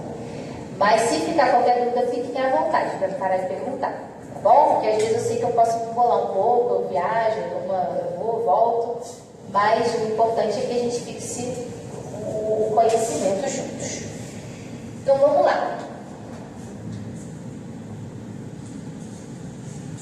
Para além disso, mais uma coisa, gente. Quando a gente fala que a autoridade policial ela está requerendo a instauração do sigilo para a autoridade judiciária, na verdade, a autoridade policial ela não requer nada, ela vai representar. Representar é manifestar uma ideia, manifestar o interesse, manifestar que seria interessante que fosse decretado o sigilo naquele caso. Tá? Por quê? Porque quem requer alguma coisa no âmbito do processo penal é quem? É quem é parte. E quem vai ser parte no âmbito do processo penal? Autor e réu. Beleza? Quem é o autor do processo penal? Agora a pegadinha. Quem é o autor do processo penal? O titular da ação penal, que é quem oferece a denúncia. Quem é? O MP. Exatamente. Quem vai ser o réu? Aí vai ser o acusado, o denunciado. Tá bom? Isso é uma coisa que às vezes até eu me confundo, porque eu estou em PGP também, e aí a gente pega muito de processo civil, e às vezes eu falo, não, porque o autor da ação... Não, peraí. Processo penal, o autor da ação é o MP. bom? É quem detém o quê? A pretensão acusatória, pretensão de acusar alguém pela prática de um delito. O réu vai ser o acusado, o denunciado, ok? E aí, para além disso, agora a gente chega a uma conclusão. O que vocês acham? Por tudo que a gente falou até agora sobre o inquérito, o inquérito ele tem uma característica acusatória ou inquisitorial? Inquisitorial. Por quê? E aí, vamos lá. Não tem uma defesa, não tem contraditório. O que mais? As coisas são feitas escondidas. Sigilosidade. A gestão da investigação está sendo presidida por quem? Pelo delegado, que é o chefe, que preside. Escondida é rapada. É sigiloso. Não cabe contraditório pela defesa, mas cabe o quê? A realização de diligências. Inclusive, o advogado do réu, ainda não é réu, por quê? Porque a gente não tem processo, está sendo investigado. O advogado daquela parte do suspeito, ele pode acompanhar o processo e solicitar diligências. Nada garante que essa diligência seja aceita pelo delegado, mas ele pode pedir. Pedir, ele pode quem quiser. Ok? Então, muito bem, a gente chegou a essa conclusão que é muito importante. Ó, e aí eu coloquei aqui, né? A natureza inquisitorial coloca o Estado investigado numa posição de superioridade frente ao investigado, que tem o nome de indiciado. Né? Ele vai se tornar indiciado por um ato oficial do delegado, que vai indiciar. Pode ser no fim do inquérito, pode ser no começo. Na órbita dessa inquisitoriedade, dessa relação de predominância do Estado, ao contrário da relação processual, em que as partes possuem igualdade de posição, paridade de armas, as armas estão equilibradas. Na Inquisição, no inquérito policial, o investigado, que vai se tornar o indiciado, o suspeito ali, ele é um objeto, tá? Vamos gravar isso? O investigado do inquérito, ele é um objeto do inquérito. Ele é um objeto de diligências. No processo penal, aquele investigado ele deixa de ser um mero objeto para se tornar parte, para se tornar sujeito de direitos e garantias. Os direitos e garantias do indiciado também vão ser observados pelo juiz das garantias, no âmbito pré-processual. Só que a lógica é diferente. A lógica do inquérito é de que ele é mero objeto, porque ele está sendo observado pelo delegado. Sandra está sendo observada por Maxwell. Maxwell está investigando. Ah, será que Sandra passou por esse lugar realmente? Vamos lá, vamos ver na câmera. Ela está sendo observada enquanto um objeto de um fato típico que foi possivelmente praticado. No processo penal, não, porque Sandra vai ter direito a contraditório, ampla defesa, ela tem direito a conhecer tudo que está sendo falado sobre ela e contradizer, e trazer a parte dela, para além de produzir todas as provas, no sentido de que ela não cometeu aquele delito, ok? Ela vai selecionar as diligências que foram cumpridas na fase do inquérito. Se houver inquérito, que a gente já viu que o inquérito é dispensável, vai demonstrar que ela não estava na rua da faculdade no dia tal em que Jamile alega ter sido roubada. Ok? Mas lembrando, só uma coisa, peraí. Gilmar. Gilson, ai, foi quase. Eu sabia que tinha um S, mas eu estava com Silmar, aí Gilson. Só uma coisa, lembrando, me perdi, peraí, um segundo. Lembrando, não, sem problema. Lembrando que o ônus da prova pertence a quem? O dever de provar a culpa cabe à acusação. Tá? Se o juiz ficou em dúvida, se não tem documentação suficiente para formar a opinião do juiz, no sentido de que aquela pessoa, de que Sandra, por exemplo, foi culpada por aquele delito, cabe ao juiz absolver, tá bom? Não é ônus, não é dever de Sandra demonstrar que ela é inocente. Cabe à acusação demonstrar que ela é culpada. Ok? Beleza, Gilson, pode falar. É uma dúvida que eu queria saber antes, porque a questão do inquérito ele pode ser, não precisa ser feito, né, na condição, mas um exemplo, uma situação do inquérito tem aquela investigação sobre aquela pessoa, por exemplo, aquela pessoa passa na câmera e tal, vê se aquela pessoa não passou, aí ela vai verificar, não era aquela pessoa, era a outra, e aí um momento como esse de inquérito que Então, não se seguiu, né, quando se percebe que, por exemplo, o delegado verificou que não foi Sandra que estava lá, foi... agora não foi Júlia, que a Júlia eu lembrei. Foi Júlia que cometeu esse delito. E aí Jamile estava sem óculos, ela achou, confundiu as duas. Não tem nada a ver uma com a outra, mas confundiu as duas e achou que era Sandra, mas na verdade era Júlia. O que pode acontecer? O delegado pode, primeiro, ele pode chegar a uma conclusão de que não há autoria, não coube a Sandra, mas sim a Júlia, mas ele vai mandar isso para o Ministério Público. E aí quem vai definir o lastro, se tem lastro probatório mínimo, se tem indício de autoria e materialidade para oferecer a denúncia, vai ser o Ministério Público que vai oferecer a denúncia. Tá? Por quê? Porque cabe ao delegado de polícia observar e indicar o que ele está vendo naquelas diligências, tá? Eu percebi que no dia tal Sandra realmente não passou por aquela rua. No entanto, eu tive acesso à câmera da vizinhança e a câmera do fórum demonstrou que, na verdade, quem estava à espreita com a arma na mão era Júlia. Então, isso me leva a concluir que a autoria do fato pode ter sido atribuída a Júlia. Porque, inclusive, não cabe ao delegado manifestar uma opinião no sentido de certeza de que aquela pessoa deve ser penalizada. Por quê? Porque não cabe a acusação ao delegado de polícia. Ao delegado de polícia cabe a investigação, cabe a realização de diligências dentro do inquérito policial, mas não cabe a pretensão acusatória, no sentido do que é feito pelo MP, tá? De buscar a acusação para que aquela pessoa seja condenada, de buscar a condenação. E aí No final ele acaba dando opinião, né? Pelo menos que eu vejo, ele acaba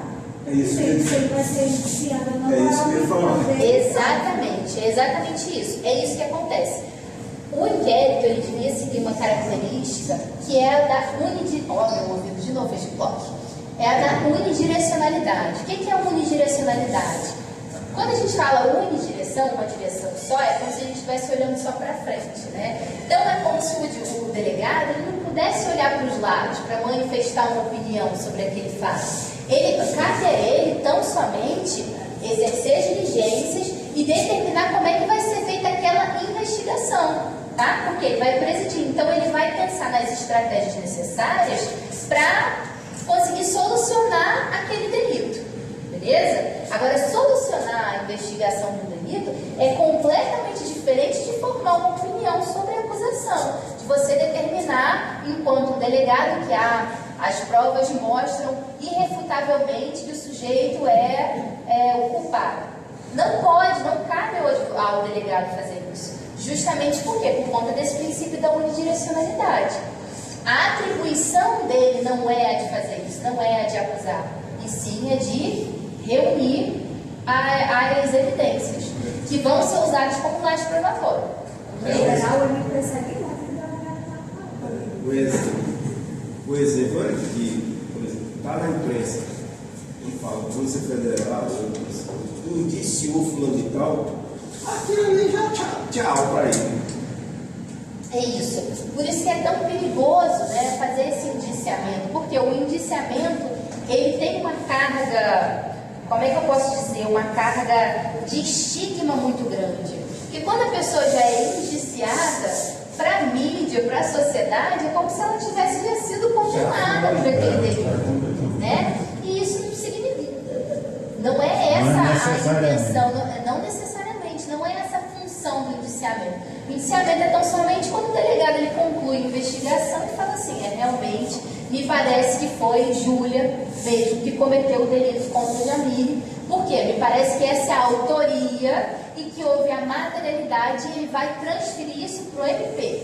Quem vai decidir, e aí a gente vai ver isso na próxima aula, se vai arquivar o inquérito policial ou se vai prosseguir, vai usar aquelas provas, né, vai usar aquelas evidências como provas do processo e prosseguir com a denúncia, vai ser o Ministério Público. Ok? Não cabe, inclusive, o inquérito, mais uma característica, o inquérito ele é indisponível. Não cabe ao delegado de polícia falar assim, eu não quero mais seguir com esse inquérito. Uma vez que ele começou o inquérito, né, a gente fala na oficiosidade, não cabe mais ao delegado de polícia falar, eu não vou seguir mais com esse inquérito. Eu mudei de ideia e, na verdade, eu fico com pena de Júlia e eu vou desistir desse inquérito. Não cabe, não cabe. Ele não pode arquivar, exatamente. Por isso que a gente fala que ele é indisponível. Porque não cabe desistir do inquérito, eu falo no sentido de arquivar esse inquérito, tá? O inquérito não vai para frente. A única pessoa que tem atribuição para arquivar o inquérito vai ser o Ministério Público. Ok? Antigamente, inclusive, lá no artigo 28 do CPP, o que foi, Ediclan? Tá rindo? Eu estou pensando aqui, ele não tem esse poder, no caso de arquivar, né? De arquivar. Mas, na relação entre delegado e Ministério Público, né, nas conversas entre eles ali, possa ser que haja essa combinação de poder arquivar um processo ou outro, né? Que acha que não for. Mas não é ele. Mas aí que vai caber ao MP. Mas não é ele que vai arquivar. Aí vai caber ao MP.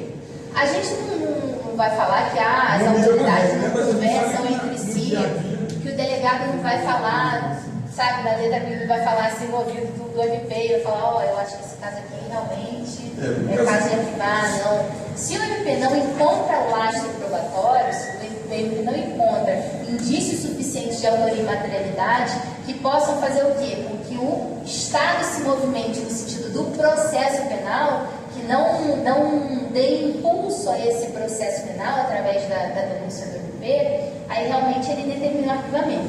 O que a gente tinha antigamente, no artigo 28 do CPP, quando eu estava na faculdade, era o seguinte, o MP, ele podia se manifestar no interesse do arquivamento, tá? Só que ele tinha que informar ao órgão superior, ao PGJ, que era o Procurador-Geral de Justiça, que é o chefe do MP estadual, nesse caso, informar sobre o arquivamento.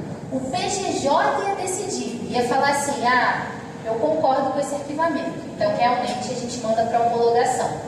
Ou então o PGJ podia falar, eu discordo desse arquivamento, eu acho que tem indício suficiente de autoria e materialidade para oferecer ação penal, a ação penal vai ser oferecida e eu vou nomear outro promotor para atuar nesse caso. Tá? Mas isso foi muito discutido, inclusive, pelo Ministério Público, por quê? Porque isso fere a autonomia institucional. O MP, enquanto um órgão autônomo, institucional, uma instituição autônoma, assim como é a Defensoria Pública, por exemplo, que as pessoas acham que a Defensoria e o MP fazem parte do Estado, né, do Executivo. Não fazem, são órgãos autônomos.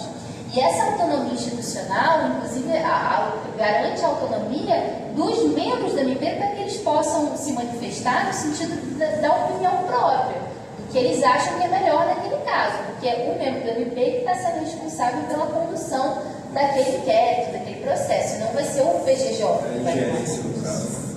A ingerência, exatamente. E aí o que a gente vai ter? Hoje, a situação mudou bastante. Hoje, o MP, ele se manifesta no sentido do arquivamento e cada órgão tão somente homologar esse arquivamento. O órgão superior enviou a viola no saco e falou assim, não, então tá bom, se o membro do MP acredita que é isso, ok. Agora cabe, por exemplo, se a vítima daquele crime, né, ou se o seu representante legal discordar daquele arquivamento, cabe uma espécie de recurso, ok? Aí o que a gente tem no artigo 28, né, do CPP? Vamos ler aqui juntos. O CPP aqui, acho que não, está do lado. Alguém está com o CPP em mãos aí? Consegue ler o artigo 28 para mim? Se quiser, eu levo o microfone, né? Semestre passado eu levava o microfone para a pessoa sua lei. Tem que ter uma voz boa, imponente. Artigo 28. 28, por favor. Espera aí, que eu estou entrando aqui também.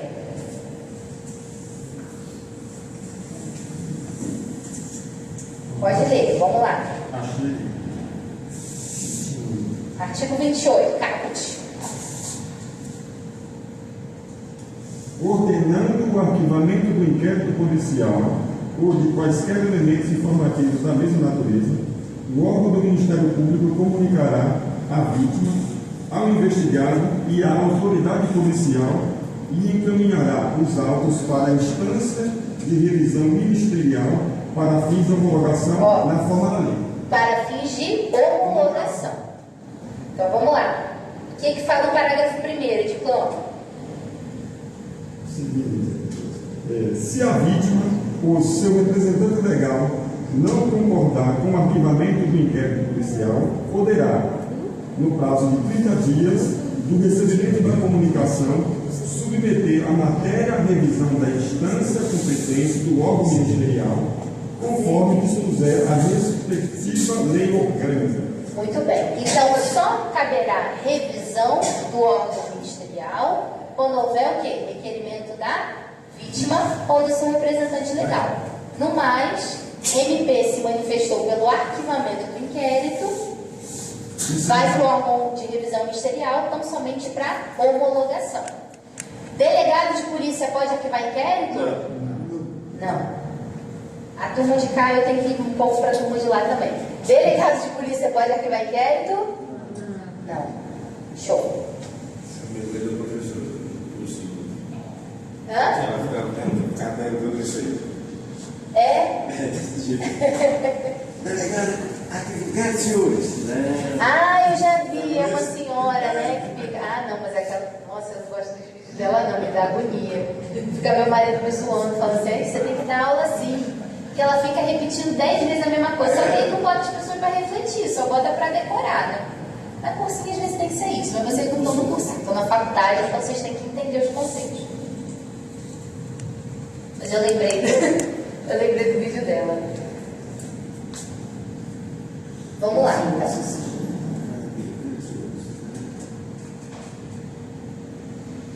A gente já falou sobre a indisponibilidade, só uma observação sobre a indisponibilidade, ela está no artigo 17 do CPP, que fala o seguinte: a autoridade policial não poderá mandar arquivar os autos do inquérito. Então, só complementando esse nosso raciocínio, tá bom? Indisponibilidade. 17. A gente também já falou sobre a dispensabilidade do inquérito. O que isso significa? O inquérito é dispensável. O que isso significa? Ele é obrigatório? Não precisa ser feito no caso. Exatamente. Se houver um lastro probatório mínimo para oferecimento da denúncia pelo Ministério Público, ou no caso da queixa-crime, numa ação penal privada, é possível oferecer essa denúncia com esse lastro probatório, independentemente de haver inquérito. Então, a partir daí, fica a cargo do Ministério Público, no caso. A cargo do Ministério Público ou da vítima, no caso da ação penal privada, queixa-crime. No caso, quando fazer diligências, né, de estados mais provas, aí seria o Ministério Público, no caso, dispensando o inquérito policial. Ou não? Não, mas aí o procedimento... Então, o procedimento investigatório criminal, que é o inquérito do Ministério Público, digamos assim, ele também não é obrigatório. Então, ainda que a vítima vai oferecer a queixa-crime, vai trazer um lastro probatório dela, por exemplo, no caso de uma ação de uma queixa-crime por injúria ou difamação, vai apresentar, me xingou na internet, expôs a minha família na internet, imputou a mim uma conduta criminosa. A gente vê muito isso aonde? Twitter, né? Twitter, Instagram, Twitter principalmente. Fulano imputou uma conduta criminosa a ciclano. Fulano do Big Brother tem que sair, porque imputou essa determinada conduta, a torcida dele está imputando uma conduta criminosa, pode ser uma calúnia, por exemplo, uma difamação também, que é o quê? Não necessariamente está falando de uma conduta criminosa. criminosa. Na difamação a gente está falando de uma conduta que possa ofender a honra daquela pessoa. Então, uma pessoa muito religiosa, e aí eu quero difamar essa pessoa que é muito religiosa e falo que ela toda noite trai a esposa, vai para um bordel e trai a esposa, e eu dou detalhes dessa história, e essa história que eu sei ser falsa, tá? Então isso seria um crime de difamação. Pílulas de direito penal. Seria um crime de difamação. E aí o que eu vou juntar? Eu vou juntar a pessoa que se sentiu ofendida, né, pela difamação, vai juntar as provas referentes ao crime de difamação que foi cometido contra ela. Falou isso no Facebook, falou isso no Twitter. Vai juntar testemunhas, por exemplo. Eu quero que o meu vizinho seja ouvido, eu quero que um amigo meu de infância que possa testemunhar a meu favor, que ouviu fulano falando isso de mim, ele seja ouvido no processo. Então não precisa ter do pé. Beleza? Vamos lá. Aí a gente já falou da unidirecionalidade, que é o quê? Justamente, foi seu nome, Tainá. Tainá mencionou sobre o delegado que se manifesta no sentido da condenação, no sentido de que aquele sujeito que está sendo investigado é o culpado. Ele já condena aquele sujeito investigado antes mesmo de haver um processo penal. Ele está definindo esse princípio da unidirecionalidade. Aí o que está escrito aqui, que eu anotei para vocês? Apesar de o nome dessa característica nos remeter a uma ideia de única direção, na verdade, trata-se de uma impossibilidade do juízo, do delegado fazer juízo de valor sobre o fato objeto da investigação. Só que o juízo de valor diz respeito ao quê? A olhar para os lados.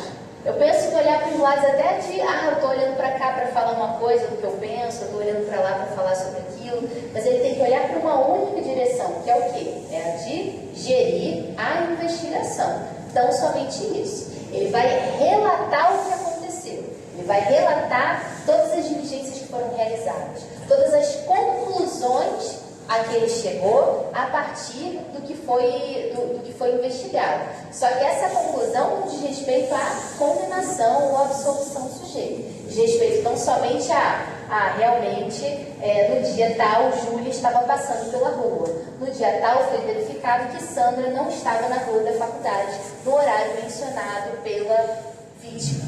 Beleza? Então, ele não pode se manifestar no sentido de que, realmente, pela documentação encontrada, pelas diligências realizadas, Júlia é a culpada. Não pode se manifestar nesse sentido, porque não é a função dele, não tem pretensão acusatória. Às vezes eu repito muitos conceitos, gente, mas é para fixar, tá bom? Porque aí a gente vai, volta e vai conseguindo montar uma teiazinha do raciocínio.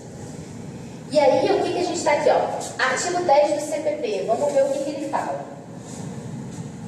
Deixa eu voltar, que eu estava no 28 aqui, junto com vocês. Artigo 10. Olha só. O inquérito deverá terminar no prazo de 10 dias se o indiciado tiver sido preso em flagrante. Não, peraí, não é isso ainda não.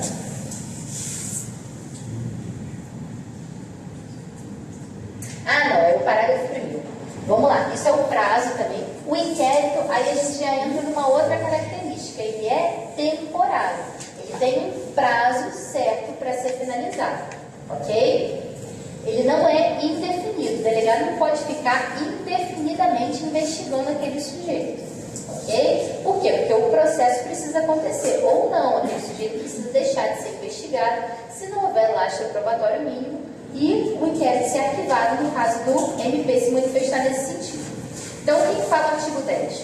O inquérito deverá terminar no prazo de 10 dias, se o indiciado tiver sido preso em flagrante ou estiver preso preventivamente, contado o prazo nessa hipótese a partir do dia que se executar a ordem de prisão, ou prazo de 30 dias quando estiver solto, mediante fiança ou sem ela. Então, regra geral, quantos dias deve durar o inquérito para investigado preso? 10 dias. Investigado solto, 30 dias. Ok? Por quê? Porque solto a gente consegue realizar mais diligências, ele não tem, a liberdade dele não está sendo viciada, está sendo cerceada pelo poder do Estado. Então, quando aquele sujeito está sob a tutela do Estado de alguma forma, é proporcional que o tempo de inquérito, de investigação, seja reduzido. E aí, o que a gente tem aqui? Porque ainda que essa prisão temporária, ela não seja uma prisão decorrente de condenação, lembra que a gente falou na aula passada? Porque a gente tem o princípio da presunção de inocência. Ninguém será considerado culpado até o trânsito e julgado de sentença penal condenatória. A prisão temporária, ela serve para garantir o processo, para garantir a lisura daquela investigação, por exemplo. Quando ele está querendo se furtar de alguma investigação, quando ele está querendo fugir, quando ele está querendo adulterar alguma prova durante a fase de investigação. Então, a gente vai aplicar, em alguns casos, a prisão preventiva, a prisão temporária. Nesses casos em que o acusado estiver preso, 10 dias. Se ele está solto, 30 dias. Ok? E aí, o que vai falar o parágrafo primeiro? Vamos lá. Cadê, gente? Está muito pequenininho aqui. Eu trouxe meu óculos e não estou usando. Falei que eu ia usar. Oxe, cadê isso? Sumiu. Ih, gente, peraí que sumiu. Eu cliquei alguma coisa aqui sem querer. Aqui, ó, artigo 10, parágrafo 1º. A autoridade fará minucioso relatório do que tiver sido apurado e enviará os autos ao juiz competente. No relatório, poderá a autoridade indicar testemunhas que não tiverem sido inquiridas, mencionando o lugar onde possam ser encontradas. Quando o fato for de difícil elucidação e o indiciado estiver solto, a autoridade poderá requerer ao juiz a devolução dos autos para ulteriores diligências, que serão realizadas no prazo marcado pelo juiz. Aí aqui,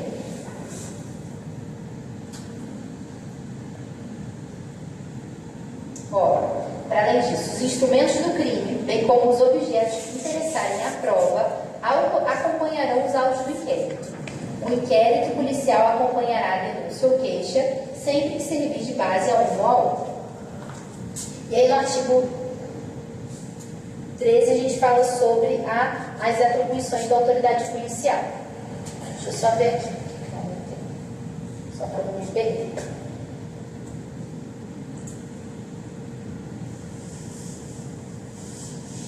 Então, esse relatório que o advogado, meu Deus, misturei advogado com delegado. Toda hora me dá vontade de falar advogado, não de falar delegado.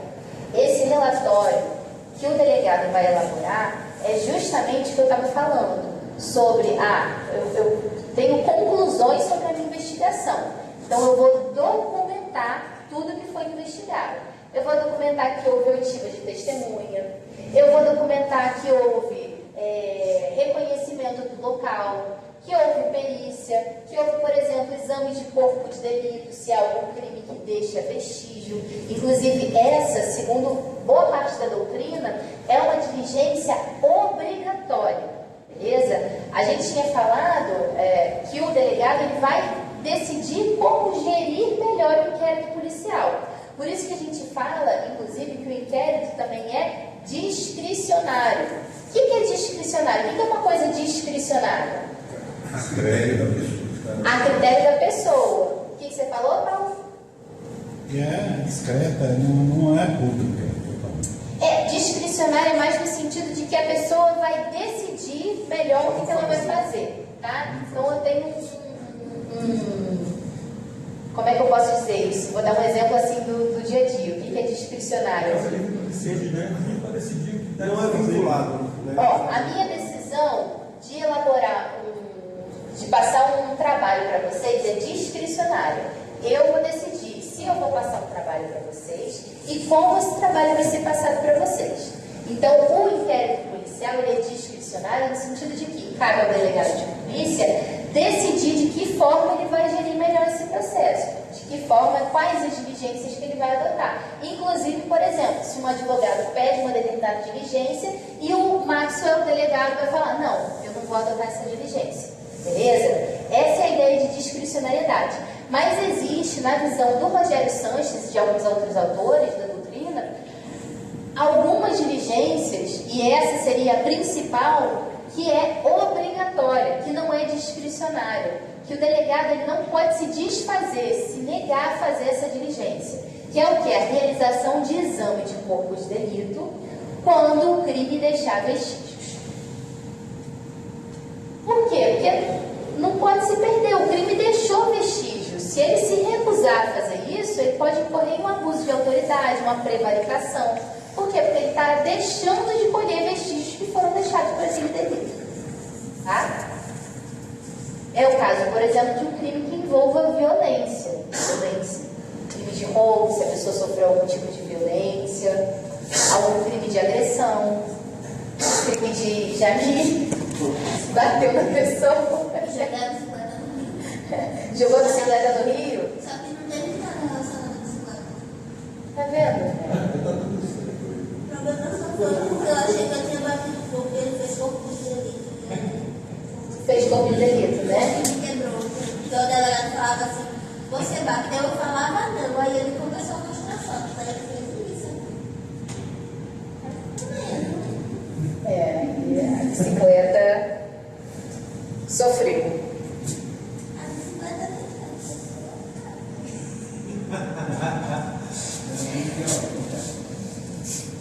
Então, deixa eu ver aqui no meu outro arquivo se ficou faltando alguma característica para a gente abordar.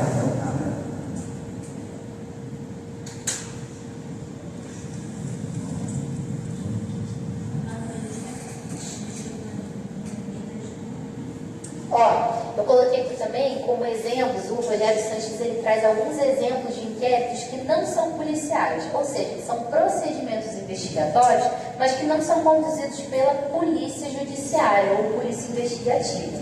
Então, qual é o exemplo que a gente deu? O PIC, muito bem, procedimento investigativo criminal, que é conduzido pelo Ministério Público, muito bem. Para além disso, o que a gente tem? CPI, Comissão Parlamentar de Inquérito, é uma forma de procedimento investigatório. Sindicância aí pode ser, porque aí sindicância pode ser mais relacionado à infração administrativa, não a um crime. Tá? Então, Banco Central no caso de crimes financeiros, STF infrações cometidas na sede ou dependência da corte. Então, se acontecer algum crime ali na sede da corte, vai ser julgado. Inquérito instaurado na Câmara e no Senado para apurar crimes cometidos nas suas dependências também. Tá? Só para vocês terem ideia de que não cabe somente investigação ao inquérito. Tanto é que não precisa, o inquérito acaba sendo dispensável porque existem outras formas de investigação. Ok? Nesse caso aí, dependência da corte não é exatamente lá no STF. Está na internet, mas tem relação com o STF. Agora, em relação à investigação, porque eu estou pensando na competência para processar e julgar, entendeu? Na competência para investigação, eu vou ficar te devendo essa. Eu vou ver se tem algum julgado no sentido... 43 aqui do regime interno do STF. Então... Tem... Eu achei 43, deixa eu dar uma olhada aqui. Maravilha. Ó, por isso que eu vou dar aula, gente, porque a gente vai trocando e vou aprendendo com vocês também. Regimento interno STF. Artigo 43 fala da polícia e do tribunal.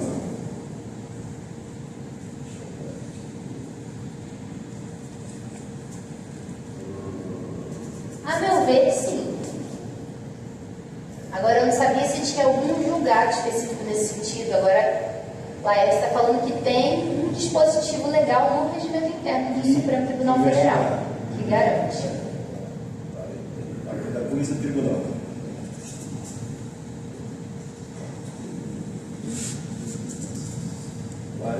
Ocorrendo infração à lei penal na sede da dependência do tribunal, o presidente instaurará inquérito se houver autoridade ou pessoa sujeita à sua jurisdição ou delegará essa atribuição a outro ministro.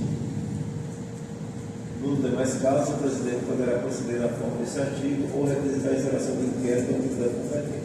Proceder à forma ele pode proceder à forma desse artigo ou requisitar a instauração do inquérito ao autoridade competente. Eu vou dar uma olhada nesse tema.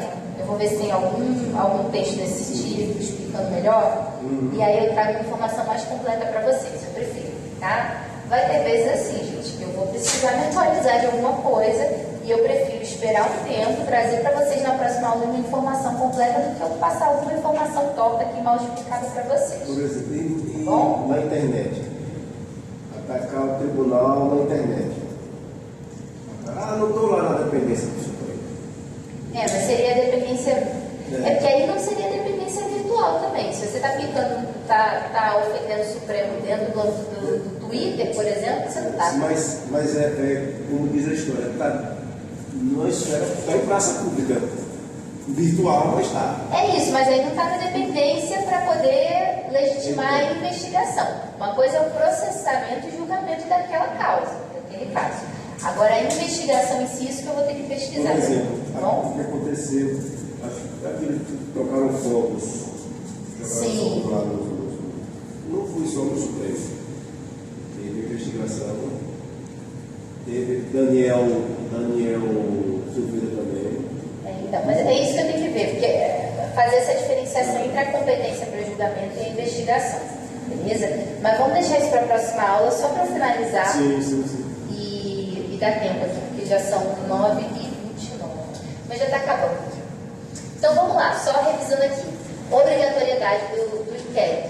A obrigatoriedade, na verdade, é no sentido de que, se houver uma justa causa, o inquérito é dispensável. É até um pouquinho confuso falar isso, né? O inquérito é dispensável, mas ele é obrigatório. Por quê? Porque ele não é necessário para oferecimento da denúncia ou queixa, ok? Só que ele é obrigatório a partir do momento que, se Maxwell, enquanto delegado, se ele ouve o que Jamile fala para ele, e a partir dali ele observa que existe uma justa causa para a instauração do inquérito, ou seja, se Jamile narrou um crime que aconteceu contra ela, que ela foi vítima, e ela narrou, a partir da existência dessa narrativa de que houve um crime, ele é obrigado a instaurar aquele inquérito.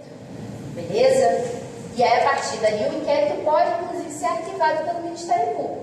Mas a partir do momento que ele tem a notícia de que houve esse crime e que tem justa causa, por quê? O que é a justa causa? É justamente o ocorrimento? Como essa palavra? A ocorrência dessa atividade delitiva, desse fato delitivo. Se Jamile tivesse chegado para Maxwell e falasse simplesmente, não, Sandra estava usando uma roupa muito feia hoje e eu quero denunciar ela por desacato à moda. Maxwell poderia instaurar um inquérito. Quando ela montou o cabelo, eu quase cabelando. Então, assim, aí caberia Maxwell, nesse caso, haveria justa causa para a instauração do inquérito? Não. Por quê? Porque não existe crime. Ok? Mas a partir do momento em que Jamile narra que ocorreu efetivamente uma atividade delitiva, que Sandra ofereceu risco a Jamile, que apontou uma arma para ela e pediu as coisas dela em troca, aí sim, aí a gente tem uma justa causa. A partir daí, tem uma justa causa para quê? Para se investigar um ato que, aparentemente, a princípio, por tudo que você me falou, é um crime. Então, a partir daí eu vou investigar. Ok? Essa é a ideia de que o inquérito ele é obrigatório nesse sentido. Se a autoridade policial teve conhecimento desse delito, ele é obrigado a investigar. Beleza? Ok. O que não necessariamente acontece também, né, gente? Infelizmente, na prática, o que a gente vê? Crime de violência doméstica, que a mulher vai denunciar o crime que foi cometido contra ela, violência. O que o delegado fala muitas vezes, né? Tem certeza? Tem certeza? Volta para casa, conversa com seu marido. Ele não fez isso para te machucar. Tem certeza? Não foi coisa da sua cabeça? Infelizmente, a gente lida com isso, né? Para além disso, por exemplo, a pessoa foi assaltada no Rio. Às vezes o delegado vai falar, você virou estatística. Não só no Rio, né? Mas é porque no Rio, principalmente, porque vocês sabem que isso acontece muito. A verdade em Salvador está acontecendo também. Mas enfim, muitos delegados acabam falando, é estatística, vai pra casa. Boletim pela internet. É boletim pela internet. Aí o que a gente vai ter, né? A gente tem um instrumento que é um pouco polêmico, que é a VPI, que é a verificação da procedência das informações, que seria meio que uma etapa preliminar à instauração do inquérito, tá? Mas vários autores sustentam que essa verificação é ilegal, porque a partir do momento que o delegado ele tem a notícia do crime, ele tem uma justa causa, ele é obrigado a instaurar o inquérito. Okay? Então a VPI seria meio que um migué que o delegado estaria dando para não prosseguir com aquele inquérito. Ele estaria verificando a procedência daquela informação que foi trazida para ele. Ele já não faria, ele ainda faz. É isso, deu uma desculpa. Tem um outro texto do Afrânio Silva Jardim, se eu não me engano, que fala sobre VPI. Eu vou ver se eu acho e mando para vocês. Gente, deixa eu só ver. Discricionalidade a gente já falou, sigilosidade a gente já falou, dispensabilidade também, documento tem que ser escrito, né? Todos os atos produzidos pelo inquérito policial serão reduzidos a escrito, indisponibilidade, temporalidade a gente já falou, oficialidade a gente já falou. Beleza, gente. Então, na próxima aula a gente vai falar sobre as formas de instauração do inquérito policial. Vou deixar 2 deveres de casa para vocês, tá bom? Na próxima aula a gente vai ver se termina o inquérito e entra em juiz das garantias. Eu vou passar esse texto aqui para vocês sobre o juiz das garantias. Para quem quiser começar a ler, eu já acho interessante. Se não quiser ler tudo, se para a aula que vem a gente vai conversar sobre esse tema, lê pelo menos essa tabelinha que eu passei da diferença entre sistema inquisitivo e sistema acusatório, tá bom? E outra coisa, eu vou passar para vocês alguns artigos do CPP para vocês lerem em casa. Esse é de leitura obrigatória. Eu vou passar pelo nosso grupo do WhatsApp, tá bom? Leitura obrigatória, eu quero todo mundo na aula que vem com os artigos que eu vou passar lidos. Não precisa ser decorados, mas se quiser decorar também, melhor ainda. Tá bom? Tô brincando, gente, não precisa decorar 20 artigos não, nem eu decoro. Mas eu quero que todo mundo leia, tá bom? Pra gente conversar sobre eles na próxima aula. Gente, a gente ainda não tá fazendo chamada. Eu acho que é melhor passar uma lista. Dá tempo de passar uma lista rapidinho? Vocês já viram?